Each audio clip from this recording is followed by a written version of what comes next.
So mga kababayan, tingnan po natin ngayon mga sangkay itong nagaganap po sa ating bansa. No? Mayroon pong malalakas na baha ngayon ang titingnan po natin.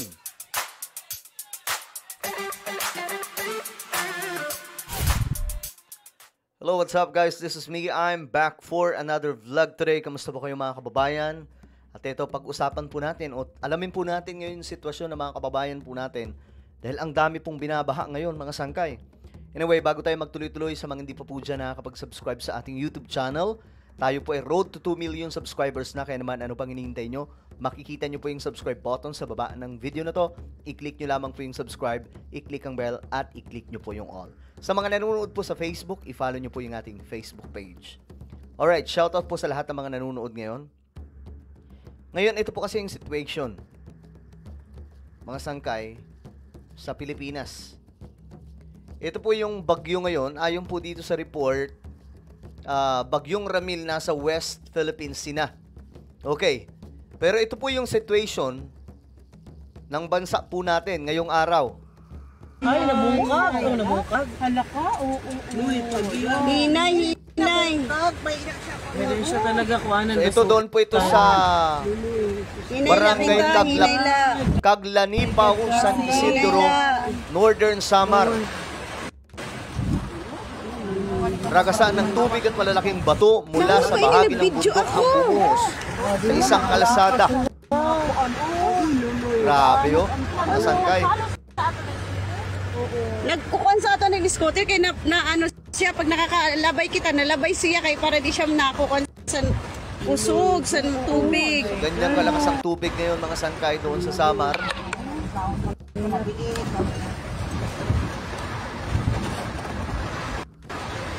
Mula to kahapon mga sangkay na ulan, no? Kahapon at hanggang ngayon. The nature. Ito din mga sangkay.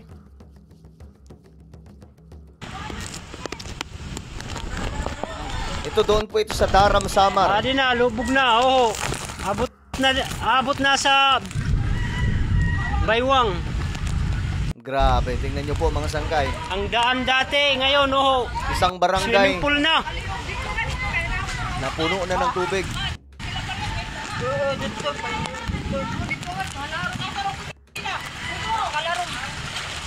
Kanina tagali-ulit na ako. Oh, paring Arnel, naglalangoy na.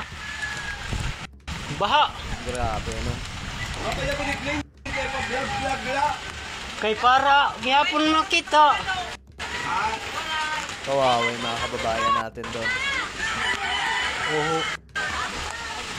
Hila pa rin GR, balay.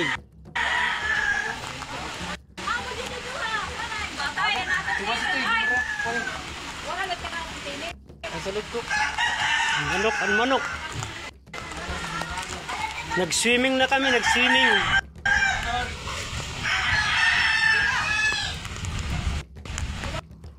Ito naman, sabi dito, nakakaranas sa matinding pagbaha. Ito, sa ano to? Sa San Isidro. Doon po ito sa may Caglanipaw. Kagaya kanina sa napanood natin.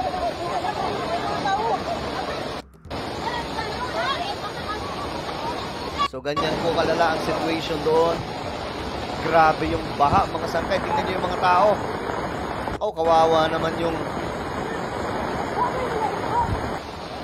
mga bangka nila na pilit po nilang sinasagip. Siyempre, yun lamang po ang kanilang source of income. Tapos masisira nitong matitinding pagbaha.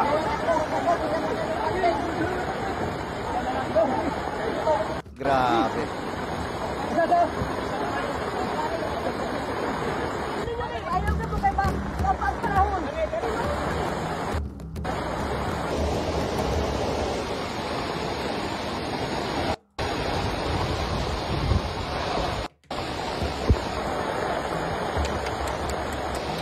Walang patawad talaga itong palikasan natin ngayon.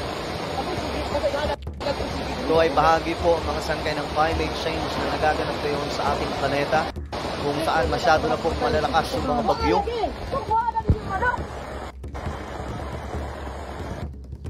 Ito naman, ito sa Calbayog. ilang barangay sa Calbayog City, doon sa Samar. So, puro sa Samar, mga sangkay. Tingnan po ninyo, oh. Ang lala ng baha, mga sangkay.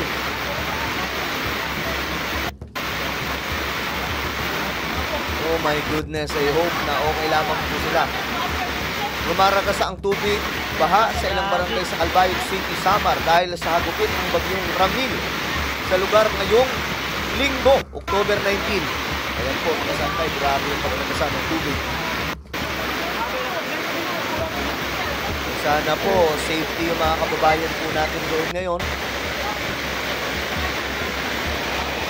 Pamaghinay ka mga da, medyo delikado kung na itong sitwasyon.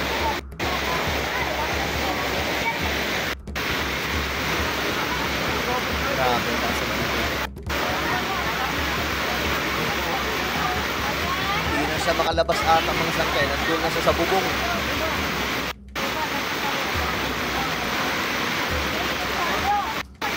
Patak pa oh. Gago, lumakas na. Grabe. Yung tulay, oh. Inaabot na yung tulay.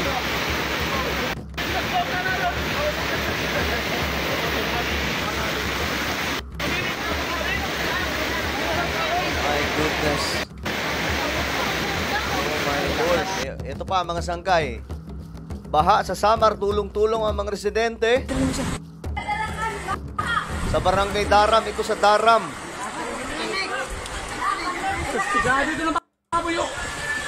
Sa paghila ng lubid, nagagawing gabay para makatawid sa rumaragasang baha. Ito mga sangkay.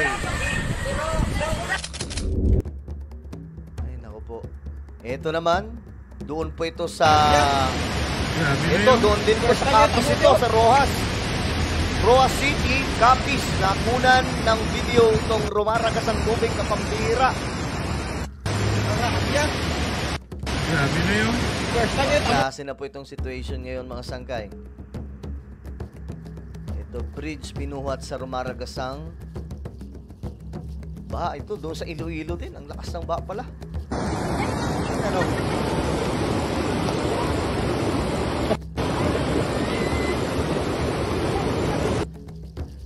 Binuhat ang isang kakasal na bride para makatawid sa rumaragasang baha. So may ikakasal pala mga sangkay na ayun, kinakailangan pong buhatin. Ayan, ito siya. Yan po yung bride. Kala ko tulay yung binuhat. Medyo nagtaka ako doon. Pagkakabasa ko, bridge, bride pala ito, pambihira.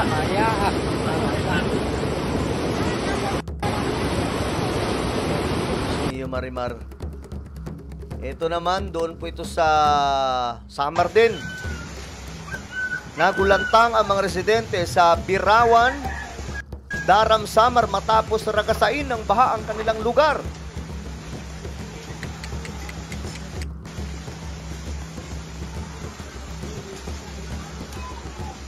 So ito yung situation ngayon ng buong halos buong Visayas, no? Papunta sa Luzon, mga sangkay. Kusog ang baha. Grabe yung mga barangay lubog. Ito, saan ba to? Ito naman sa Giwan, sa Eastern Samar, mga sangkay. Yung linggo, October 19. Ito, saan ba to? Grabe. So sa ating mga kababayan dyan, bagamat sabi po sa balita na nandun na daw po sa West Philippine Sea itong bagyo, pero mga sangkay, abot pa rin po ang kalupaan yan. Okay? Mag-iingat po ang lahat. Lagi po ninyong titingnan yung updates kung ano po ang, lalong-lalo na po sa inyong LGU. No? Para po safety at saka wag po matigas ng ulo kung kinakailangan lumikas. Lumikas na, di baling mawala yung gamit, wag lang yung buhay. Alright? So, yan po, ipagdasal po natin ang ating mga kababayan sa Visayas at sa Luzon, mga sangkay, kung saan ito pong bagyo ay napakalakas. Alright, so ako na po ay magpapaalam, mag-iingat po ang lahat. God bless everyone.